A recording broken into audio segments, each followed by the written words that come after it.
number, and Ian Kinsler plays second base, and he wears Trammell's number, which is number 3.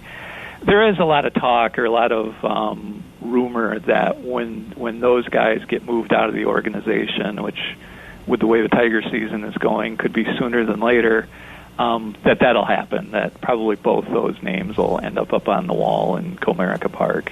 Good. All right, Todd, thank you for your time. All right, thank you. Todd. Thank you. All right, that was Todd Masters. His book is Trammell, Detroit's Iconic Shortstop. Let's take a quick break, but don't go anywhere, because we'll be talking basketball next on Beyond the Game on the Voice of Nassau Community College, 90.3 WHPC. Adopt US Kids presents Multiple Choice Parenting. Your daughter just had her first breakup. Do you A, put yourself in her shoes? How could he do this to you? And for Sheila, she has split ends. B, console her? Oh, sweetie, this is going to happen a lot. 4, maybe 5 more times before you get married. C, take charge? Got to get this all straightened out. Give a little talking to, man to man, mano a mano. Hey, Steve! Is now a good time? No? Okay, no problem. Bye. Or D, help her find a new boyfriend? I know a great place to meet boys. The internet. Nice, single boys. Never mind. How about some ice cream? As a parent, there are no perfect answers. But you don't have to be perfect to be a perfect parent. Thousands of teens in foster care will love you just the same.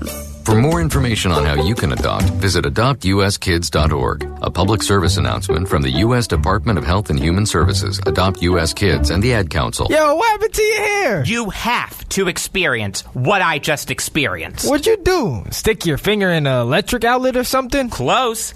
I just listened to Electric Air. Electric air. Electric air. Can everyone stop repeating electric air and tell me what electric air is? Electric air will get your heart racing, neurons sparking, and lips smiling. Join me, Tova, as I shock your ears with EDM's greatest hits. 5 out of 5 doctors agree 1 hour of electric air every week is just what you need to increase your energy and leave you feeling stimulated. Side effects may include uncontrollable mood swings, shuffling, and in some extreme cases, headbanging. Too much headbanging, huh? Dude, those side effects are serious. Seriously amazing.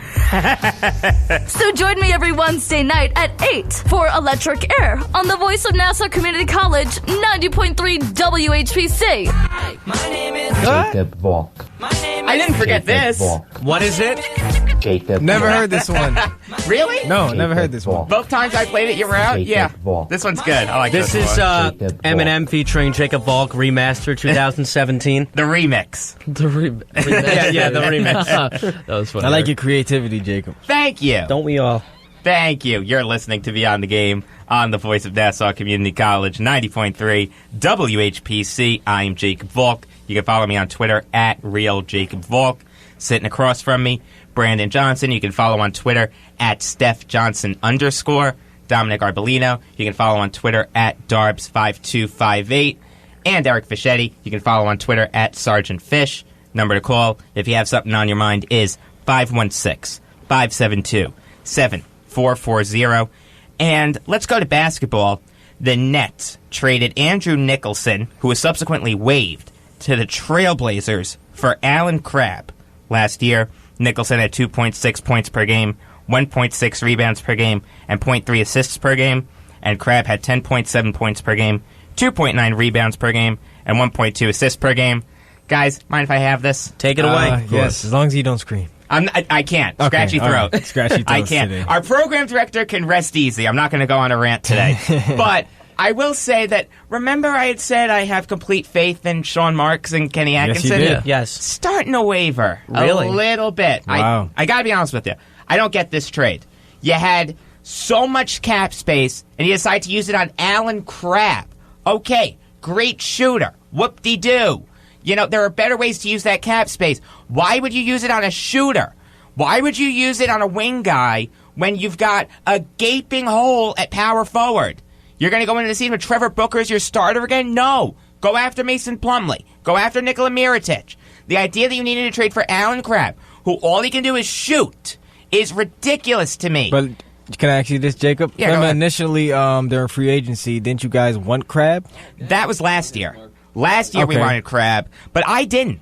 I never wanted Crab. Got you. I wanted Tyler Johnson, though. I was really ticked off when we didn't get him. It's true. But we do have a caller on the line. Caller, you're on Beyond the Game. I wanted to do this. I don't know what Shortstop's doing, but Alan Crab better be good. Yeah, right? Yes, Marcus. Yes. I got my Lucas Duda shirt on and my Tampa Bay Rays jersey on. I feel very... Pity me. I have to sit next to this guy for 3 hours. Your shirt's better, though. You got Clint Frazier. I am wearing a Clint Frazier shirt. All right, Mark, what's on your mind, buddy? I just think, as I said last night, the Rays are all in it. I think they're trying to go to the playoffs this year. Of course. By 100%. Duda, by getting the bullpen guy. And you got Dan Jennings, who, I got to be honest with you, Casey Gillespie, a very highly thought of prospect. I felt that was an even trade. It's going to shore up the bullpen. I know he didn't pitch well last night, but no one on that team played well last night, Mark. Were you watching that game? Were you watching the greatness that was that game? I was. I know, and, Mr. Dave from fucking Square reminded me the whole night. No, but yeah, Mark, the Tampa Bay Rays are just gearing up, actually probably going for the Yankees right now, because as you know, as we know too, the AL East is the toughest division in baseball. Everybody's close. The Yankees are going after Boston, but Tampa Bay is going after New York. Tampa Bay's going after Boston, too. They're not out of the AL East race. No, I know, but the Yankees are right in front of them, too, because not only is this series against Tampa Bay important for the Yankees, but this series against the Yankees is way more important for Tampa Bay, because they can hop the Yankees to that point if they do well. I agree. And not only that, there's actually more pressure on the Yankees, because the way things have worked out, the Yankees have played 3 less games than Tampa this year. Yeah, that's true. The way the schedule's worked out has been rough for the Yankees. When it's down the stretch and you have games you have to win. So you don't think the Yankees could do it? I mean, I know you're a Yankee hater, but come on, Mark, be realistic. You don't think the Yankees are going to make the playoffs this year? Your guess is as good as mine. I think the Yankees are going to make the playoffs. They can. You stinking Yankee hater. They're pushing for it. All right, Mark, I'll see you in 3 hours. All right. All right. Mark Talkowski. Gotta love him. Gotta love the original talkie. I miss him. I kind of want to know how he became a Rays fan, though. I'm going to ask him tonight. For real. Please. Because I'm actually really curious. Well, why is Eleanor a Penguins fan? Of course she's a Penguins fan. And she doesn't I like have to John deal with Tavares. this, and they went back-to-back Stanley Cups. Bandwagon. And now you're saying John Tavares is overrated. Wait a minute, get on the mic. Get on the mic. He's not top. He's not top 5. He's top 10. Now you're saying John Tavares is overrated. Come on, defend yourself. You get this I heard last week. Okay, so yes, I think that John Tavares is highly overrated. People say he's top 5. I don't think he's top 5. I think he's top 10.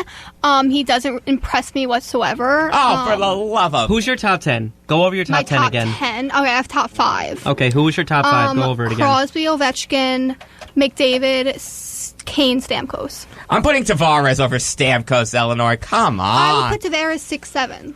6th or 7th. Yeah. Okay, you know what? I'm putting him 5th. You're putting him 6th or 7th. That's not as bad as I thought it was. Okay, I can sort of accept that, I guess. I can't. You're lucky I like you. You're lucky you're a friend of mine. We do have another caller on the line. Caller, you're on Beyond the Game. Get out of here. Well, good afternoon. Good afternoon, Martin from Merrick. How are you? Martin, how are you, sir? I didn't hear you guys give a shout-out happy birthday to your favorite GM, Garth Snow, today. Happy birthday to Garth Snow. You're 1 year closer to death. Do some moves first, and then we'll wish you a happy birthday. I was going to say, re-sign John Tavares. Oh, wait. Then I'll wish you a happy birthday. No. But then He's too overrated. He's too overrated for the money. That's why. He doesn't deserve so that is Connor contract. McDavid, right? But anyway, I wanted to comment on your interview with the Alan Trammell author. Yeah. Having seen Trammell play in his prime, he was an excellent shortstop. And, yes, he was. That '84 season, if I remember right, after 40 games, they were 35-5. Yep, Todd had hit on that. That was a really good... You know what? That was honestly interesting about Alan Trammell. Because I consider myself a student of baseball history. There you are. And I like learning new stuff about Alan Trammell, and obviously most of that stuff I knew, but some of that other stuff about the Tigers starting 35-5, George Bell being close to Alan Trammell in that MVP race for the whole season, that I wasn't 100% aware of. But yeah, it was a good interview. I appreciate that you liked it, Marty. Okay, Jakey. Jakey, whoa. Yeah. Sweet sounds of Marty. And with that, I cut you off. Wow, that was a good one. Wow. Okay. This is what I come back to. It's all love. It's all love. No, it's all right. I don't care. As long as you don't call me late for dinner, I'm fine with it. That's a bad nickname really? right there. Nothing? Dinner. No, I got it. Oh, come on. I got it. You're listening to Beyond the Game on the voice of Nassau Community College, 90.3 WHPC. I'm Jacob Valk. Sitting across from me, Brandon Johnson, Dominic Arbolino, and Eric Fischetti. Number to call if you have something on your mind is 516-572-7440. And let's stick with basketball. The Cavs signed Derrick Rose to a one-year deal worth the minimum salary. Last year for the Knicks, he had 18 points per game, 3.8 rebounds per game, and 4.4 assists per game. Brandon, what do you think of the deal? I mean, I couldn't be more happier to talk about this deal today because Kyrie Irving, especially not wanting to play for the Cavs, is a major deal. But Derrick Rose, when will we ever take him serious again, all right? He keeps getting one-year deals, and it's for a veteran's minimum, I'm sure. And, you know, he had 18 points per game like you mentioned, but he's still not that same player, I don't think. You know what I mean? A guy like Kyrie Irving was the backbone, like the second backbone of the team for the Cavaliers. And to see him want to be traded, it just means that the league is starting to become, you know, more of guys just want to run their show. Let me ask you a follow-up question. Okay. What do you think this signing means for Kyrie Irving's future? Ooh. Do you think it means he's being traded? I mean, definitively. Definitely, yeah. And they just signed Jose Calderon, which, honestly, they could cut to it. Jose Calderon. But, yeah, I feel like they definitely would have to trade him now. I mean, well, I think what they're doing is that they're just going to have insurance, so that God forbid they do trade him away, they at least have some backup options. I mean, obviously Derrick Rose is no Kyrie Irving, but of course. You saw he started for the Knicks this year, Derrick Rose, so you know he still has potential, like as a starter, just to at least do well, not what he used to be, of course. And then obviously, if you do keep Kyrie Irving, you can have Derrick Rose be a backup, and then obviously just release Calderon. Did you see what the and this is going like towards the potential trade to the Knicks? Did you see the potential willingness of what the Knicks want to give up? Yeah, it Chris was Tapps. No. You said what the Knicks wanted to give up? Yes, the Knicks. The Knicks are willing to part with Carmelo Anthony, obviously. Future first-round picks, Lance Thomas, and I think Frank Ntilikina. No. That's way too much. Yep, that's way too much. Ntilikina was mentioned? Well, I mean, if you're getting Kyrie Irving. Yeah, but you're giving away your backup point guard of the future there. That's rough. That's a lot. I would do Melo and 2 firsts if I was the Knicks. I would give up Lance Thomas, too. Why not? Okay, you can kick in Lance Thomas, too. To me, he's just a throw-in. I don't value Lance Thomas that highly. But I got to be honest with you. If you put a gun to my head and asked me where I thought Kyrie was going to play next year, I would say Miami. I think they can offer the most appealing package with Dragic, Justice Winslow, Josh Richardson. I don't see Phoenix. I know that's been mentioned. Imagine Minnesota. Minnesota would be scary. That would be crazy. They just get rid of Jeff Teague. If the Timberwolves don't want to give Andrew Wiggins the max, watch out for Andrew Wiggins going to Cleveland. We do have a caller on the line. Caller, you're on Beyond the Game. How you doing, Richie from Charlotte? How you doing? Hey, Richie, how are you? How you doing, guys? Listen, when are we going to get rid of cancer of Carmelo Anthony? When are we going to get rid of him? Well, Richie, this is how I see it, all right? It's all playing now where Carmelo doesn't want to be there no more, but it has to be... he does, yeah. Yeah, it has to be a good deal, you know what I mean? Yeah. It's just, what is the Rockets going to give up for him? You know what I mean? Yeah. But what about the Cavs?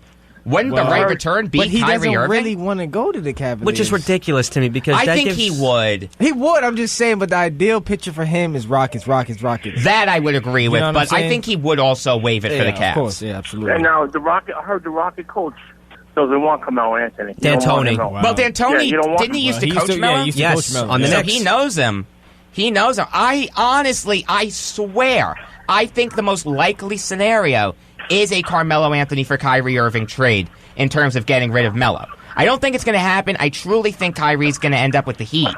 But for the Knicks, you got to push hard for Melo for Kyrie. Yeah. I mean, you just got to do it hard. Like, make it happen. Yes, you do. That's true. You know what? I got to bring another point up here, okay?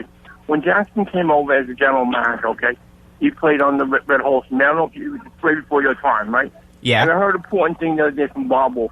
To win an NBA championship, pass the ball and play defense. You're 100% right. Yep. Yeah. So why, when Phil Jackson came to the Knicks, why didn't he emphasize that instead of this stupid triangle?